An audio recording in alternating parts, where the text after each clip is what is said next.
Well, guys, welcome back to episode 8 of Stalking Shadows, and we finished off on episode 7 where I've become a professional hunter and I've had my first experience of hunting with clients, and it was an awesome experience, lots to learn.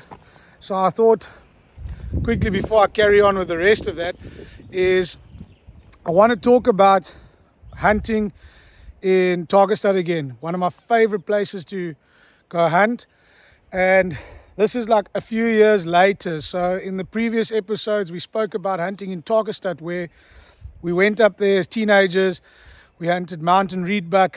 It's known for its mountain reedbuck and fall redbuck up in the mountains in the Winterberg mountain range.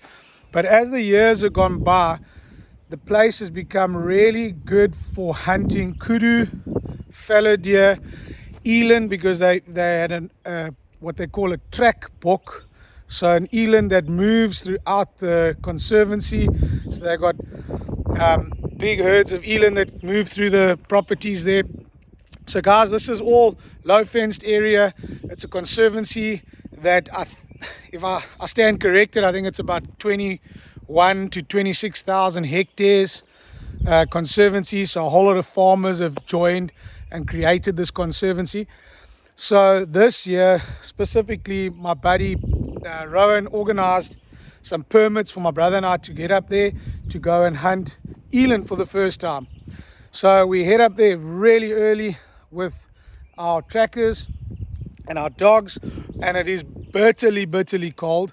I still remember getting to the top of the Winterberg and we cresting the mountain and there was snow, so we stopped and took a few pictures with the dogs and the snow, and we got to our buddy's place late that evening and then had a great feed in the evening, had a braai with the rest of his family, and then we started our hunt early the next morning. With that, my brother and I started our walk. He dropped us at the bottom of the mountain, and guys, like I've explained before, there's no tree cover or anything there. It's these big open rolling hills and then these tiny little strips of valley which will have a bit of bush in, nothing really to conceal big animals.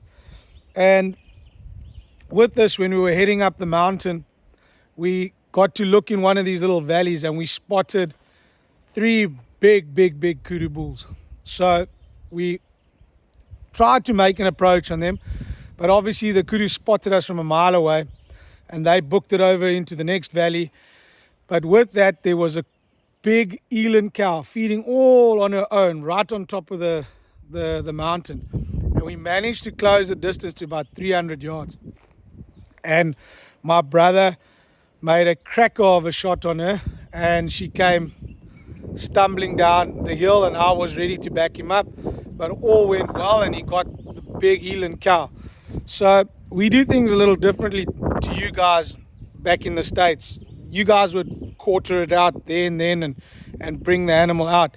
Obviously, with all the guys that we've got available to us to help, we managed to get the carcasses out complete. So all the bone and everything gets carried out, the skins get carried out. So we normally carry them whole, or in this case we just drug the big eland cow down the hill, because we use the bone and we sell the bone and stuff for soup packs or whatever. Everything gets consumed and gets used, so nothing goes to waste. And this was our first experience of shooting a beautiful big eland cow. So over the years with hunting up there, my brother and I really got the knack of hunting in those mountains, and we knew where to go and how to get there, and we started shooting awesome kudu bulls. We really got lucky and shot some beautiful fallow deer in those mountains. It's a privilege to hunt up there, and having a buddy to allow us to come up there and carry on doing what we're passionate about and hunting up in those Tarkastad mountains.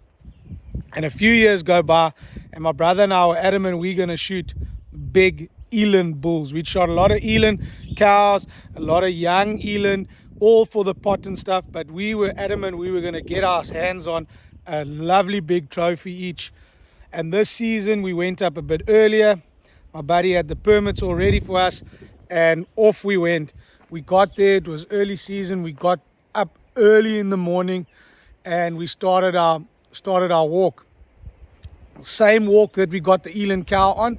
And the night before, we had glassed some eland bulls and a big herd way up on the top of the mountain. So we thought, okay, in the evening they'll feed their way down, and then the next morning they'll start moving slowly back up the mountain again. So we'll try and beat them to the top.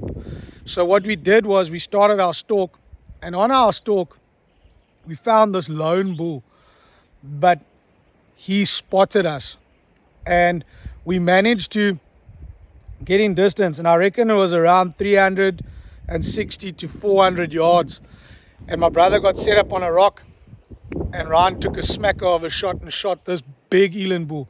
But guys, an eland, if he spots you and his adrenaline starts pumping, doesn't matter what size cannon you whack him with, the man's gonna run.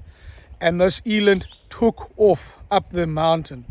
With that, my brother put another 2 shots in him, and I kept an eye on the spot where he shot him and he went, and my brother kept an eye on the bull. So him and one of the trackers went straight up to try and get where the bull crested, and I made my way to where he'd hit him initially and got the blood. So I followed the blood track. With that, I heard my brother shooting on the top of the mountain, and he radioed back to me and he said he's got the bull. But the funny thing is, when he got to the top of the mountain, he saw the eland, and he up and shot it behind the head. It was still running, and it rolled there. And with this, the tracker was saying, don't shoot it, boss, don't shoot it, boss, let it run down the mountain. Because now we've got an animal that's going to dress out carcass weight over 400 kilos lying on the top of a mountain, and we need to get its ass out. So I got up there, congratulated him, and took some awesome photos. This is about 6 a.m. in the morning, guys, bright and early. And we decided we'll carry on hunting. Hopefully in the next valley we'll bump into the eland if we haven't blown them out with all the shots, because I'm still looking for a nice bull. And we left the guys there gutting the eland out, and they were going to start dragging his ass down the hill. So we'd taken it. We said we weren't going to mount them, we were just going to take the skulls, and if we do mount them at a later stage, we could probably find capes for ourselves and have them mounted. So in the end, we carry on our stalk, and we leave the guys there. And with that, there's this big flat stone ledge that I went and just took a peek over, and I saw a tank of an eland bull. Biggest eland bull I've ever seen. I couldn't put my arms around his neck. His neck was so big. Typical big black face, big dewlap bull, little blue gray, as we call blue bulls. And he's got these absolute dumpy bloomed off horns. A proper trophy bull. And I managed to get myself set up there, and I squeezed off and I hit him. He took 2 steps and I squeezed off and hit him, and he fell right there and then. He didn't know we were there, and he took those bullets. He's I would say a bit like your guy's moose. If you shoot them and they're unaware, they're quite a soft animal. They go down quite quickly. But if they do get their adrenaline up, or they know that something's up, they can go quite long distances. And my bull fell right there. With that, the rest of the herd broke to the left of us, and my brother spotted another bull, and he thumped a second bull.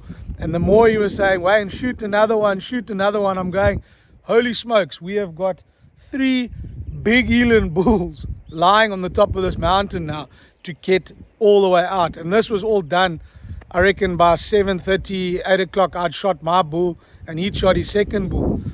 So we stopped it there, took photos of our bulls, and then the hard work started. The guys came up there were about 8 guys. They said, no, well, they're going to cut my eland in half, and they're going to carry a half down and a half down, which they did. They carried that one down, and they managed to carry my brother's down. I think they also cut that one in half and carried it down. But when it came to the third one, I think everyone's wheels were off. We were messed up. We're up and down these hills. You're 7,000 feet above sea level. It's like sucking through a straw. And we got to the third one, and we literally just butchered it up, skinned it off, chopped it up piece by piece, and we managed to get the rest of it out. So we had some super success shooting these big animals. but also learned a little bit. I would say we learned the hard way, because if anyone hunts a lot like we do, and meat's super important, and you've got to get your meat into the freezer within a certain time. Small animals, you can get away with it. Small animals, you can take a bit of time, because the bone tends to cool down quicker. But when you shoot a big animal like that, which have got those big, massive white bones, I would say, shooting moose, elk and stuff, you guys hunt in, extreme cold conditions, the animal can cool quickly and you won't get what we call bone rot. And my brother and I were super unlucky. We lost quite a bit of our meat because of the time period to get them out, and because of the heat in Africa, we ended up with bone rot. So some of our meat we had to, dispose of, because we couldn't keep it. But we live and we learn. And after this, my brother said he's not losing any meat again, and he went out and built himself a cooler trailer on wheels. So wherever we went hunting or culling, we had this trailer, and as quick as it came off the mountain or in the bush, it was skinned off and in there to cool down, and we never lost a piece of meat again. But we did learn the hard way with those big eland bulls. But it's just little things that you learn going through the phases of life and growing up and hunting. And we turned our hunting into a bit of a meat business, and we were processing and selling meat, so we couldn't lose anything. So we were selling, that whole animal gets used. Yeah, in SA, guys, everything right down to the hoof gets used. They go to pet stores. It's just the way things are done here in SA, which is super awesome. Nothing goes to waste. And then the other great experience we had hunting up there, I touched a little bit on hunting kudu. We went up, I think it was around 2019, just before COVID hit. And my brother and I managed to go up there, and I just actually improved my 30-06. We're still working out a few kinks on the loads and stuff. And my brother and I did a different walk, and I'll post some awesome photos for you guys just to give you an idea of how vast this area is and how open it is. And we snuck up and we spotted some kudu cows, and we came over, and the kudu cows gave us a little bit of a slip. And then we went over, and there's another little draw that comes up in this massive big valley with these draws coming out of it, and we spotted a big kudu bull. And I was lucky enough, and I thumped him, and we got down there, and he was this beautiful black neck, deep turned kudu bull. And it was my first trophy bull hunting up there in Tarkastad. So we scored lucky there. It also difficult places, so it's a challenging hunt. You shoot animals in the morning and you spend the whole day packing them out. It's I want to say it's more related to your guys hunting than any other South African hunting there is out there. Normally we can take guys around and hunt certain species, and we can load them up and get them out. This area is more like you guys hunting elk. You hunt all day, you hunt hard, you find your bull, you hunt your herd, you get an opportunity. If you're lucky, you get your bull, and then you spend the rest of your trip packing the animal out. And hunting this area is very much like that. So we went out the next day, my brother and I hunted all morning hard. We didn't get to see much. And then late afternoon, we bumped into another 2 kudu bulls. And this is probably a highlight of hunting up in Tarka. I saw my brother pull off a shot that was exceptional. He managed, the sun was setting. He had about, I want to say 20 minutes to get to a ridge line where he could get himself set up, and the kudu were just feeding, and he managed to get himself there and got himself set up with his old pump action 30-06. Guys, 30-06 bullets travel far, and a lot of people give us a lot of flack about hunting with 30-06s. It's our go-to rifles.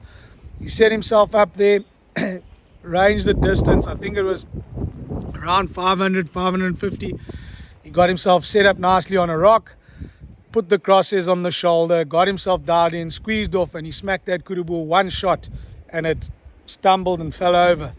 But because the sun was setting, he had to try and get up there in a hurry, because we wanted to gut the animal out and leave it on the mountain for the night, and then we could collect it the next morning. And he took off up there we were a little bit unprepared. We didn't have any torches or anything. We parked at the bottom of the hill with the truck lights on, trying to give him enough light, and he was desperately hunting around looking for his kudu with a cell phone torch. I'm sure a lot of you guys have been there looking for an animal. He came back down the hill gutted because he couldn't find it, and all he wanted to do was gut it out. And it was a super cold night. It went down to, minus digits up in Tarka, and we went back the next morning and he'd marked where he'd last been, and the poor guy had walked past his kudu like 3 times. That was a meter away, and he couldn't spot it in the dark. So luckily, with the temperatures, we didn't lose any of that meat. We got it gutted out, and we ended up with another awesome kudu. We'd shot 2 other younger bulls in our weekend that we were there. So we had an awesome amount of meat to take with us back home to process and turn into biltong, dried sausage. We make a lot of hamburger and a lot of steak. So filled our freezers for the season, and then sold quite a bit to make us enough bucks to go on our next hunting adventure. So if you're enjoying these, guys, hit that like and subscribe button. Leave a comment below and let us know what more you want to hear about my hunting and hunting in South Africa and visiting the Eastern Cape. So till later, guys. Cheers.